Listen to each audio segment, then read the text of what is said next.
KHOU 11 News starts now.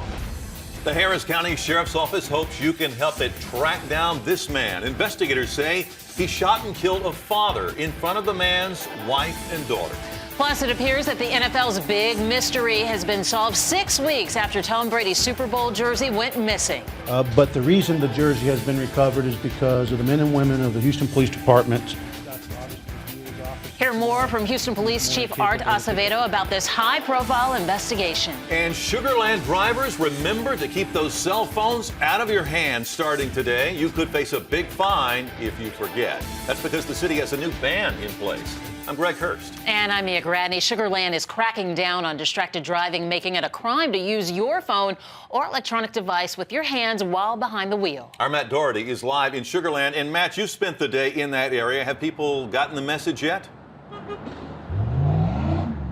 Well, it doesn't look like it, Greg. We've seen plenty of these drivers still texting and driving, allegedly violating the new law. Now, if they're caught, they could be making a very expensive mistake. They could be facing fines of up to $500 a pop. Starting today, this is a crime. Whether you live in Sugar Land or perhaps just passing through, you want to know this.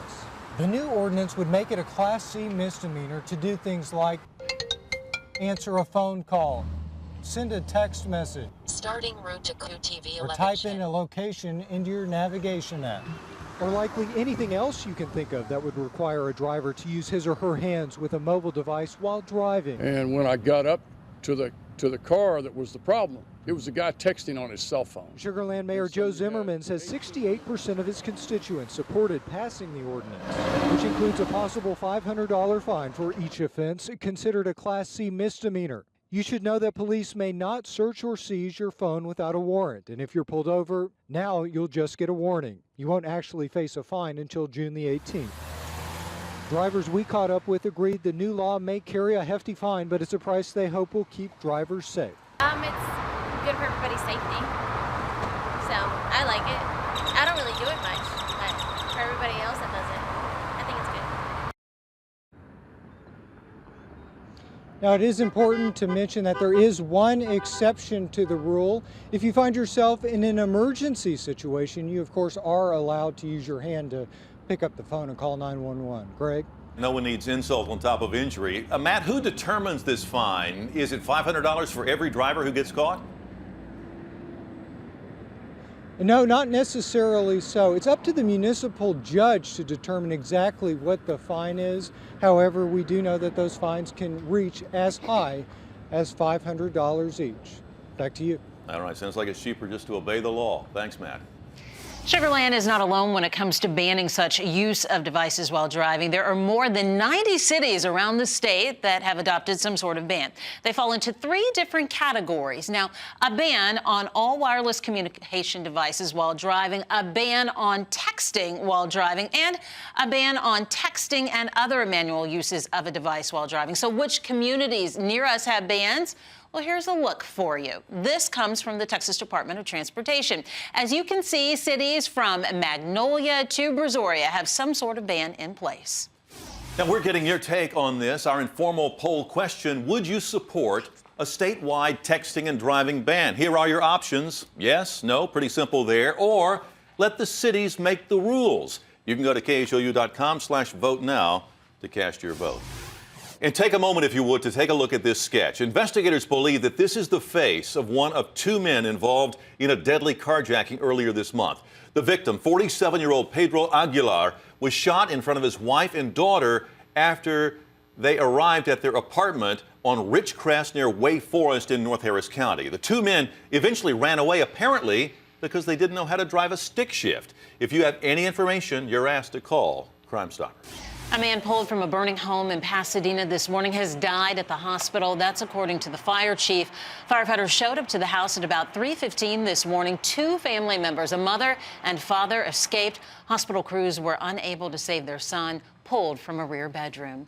Investigators are looking into what caused the fire, but they say it looks like it wasn't set on purpose. New revelations in a marathon hearing on Capitol Hill about the extent of the investigation into Russian meddling into the U.S. election. As Weijia Zhang reports, the head of the Bureau also shot down President Trump's claims of a wiretap during the campaign. It's almost as if they didn't care that we knew what they were doing, or that they wanted us to see what they were doing. FBI Director James Comey confirmed Monday that the Bureau is investigating Russia's interference in the 2016 presidential election. That includes investigating the nature of any links between individuals associated with the Trump campaign and the Russian government. While Director Comey and NSA Director Mike Rogers would not reveal any details of the investigation, Democrats focused on President Trump's campaign aides. And the people around the president, Michael Flynn, Jeff Sessions, Carter Page, Paul Manafort, have an odd connection to Russia. Without exception, the individuals I quoted have dissembled or misled, maybe even lied about the nature of those connections. Director Comey also refuted President Trump's tweets claiming President Barack Obama wiretapped Trump Tower during the campaign.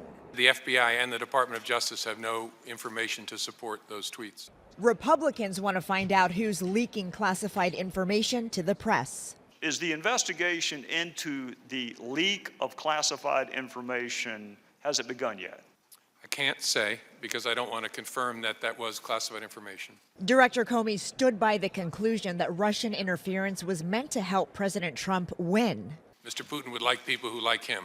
But he acknowledged there's no way to know if Russia changed the outcome of the election. Weijia Zhang, CBS News, Capitol Hill. An elderly Houston woman claims she was unreasonably detained following a flight back home from Nigeria. Now she and her family want answers about why she was subjected to a lengthy search. Jason Miles is live from Bush Intercontinental Airport. With this story you'll see only on KHOU 11 News. Jason? Well, that's right, Mia. I felt so sorry for this lady. The 86-year-old went to Nigeria to bury her only son. She says what happened here at the airport made an already emotional journey that much worse. Her name is Dorothy Ajindu. She was detained for more than 2 hours, she says, upon her arrival back home here in Houston last week. She had spent almost 6 weeks in Nigeria, where her son's funeral was held. She says she and a number of other passengers were corralled into a secluded room and not allowed to use their phones. Ajindu, who was also in a wheelchair at the time, also claims she was not allowed to go to the restroom. She says she eventually used the bathroom on herself. I've been traveling all these years. Never had anything like this happen? No. Never. I have never had any incident at all. Ajindu has been a U.S. citizen for 15 years, since 2001, which gives her even more pause about this situation. U.S. Customs and Border Protection does not comment on specific cases, but says all travelers arriving in the country are subject to inspections. I'll have more from the agency and much more from Ms. Ajindu coming up at 6 o'clock. Reporting live from Bush, Jason Miles, KHOU 11 News.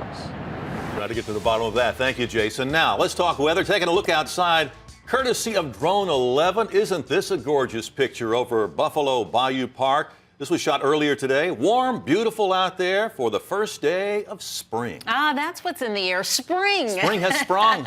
And it's so nice out. David Paul just had to get outside. How's it looking, David? We had to come out on the porch on this first day of spring. Spring officially began a little after 5 a.m. this morning.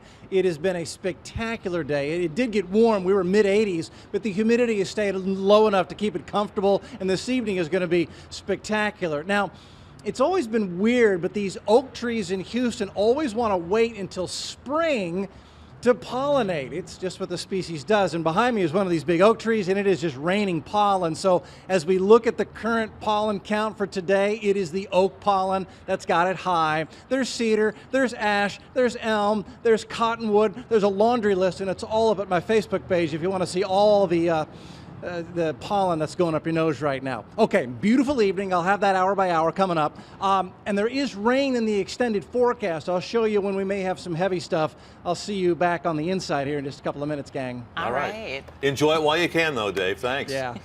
Coming up, Jerseygate appears to be over finally. Hear who the NFL and the FBI are pointing the finger at and where they say they found 2 of Tom Brady's missing jerseys. Plus, how the war on prices for groceries is benefiting shoppers and creating chaos for supermarkets. And a bill under consideration in D.C. has many up in arms. It involves genetic testing at work. Is it worth it or is it nobody's business? We'll explain up next. May we all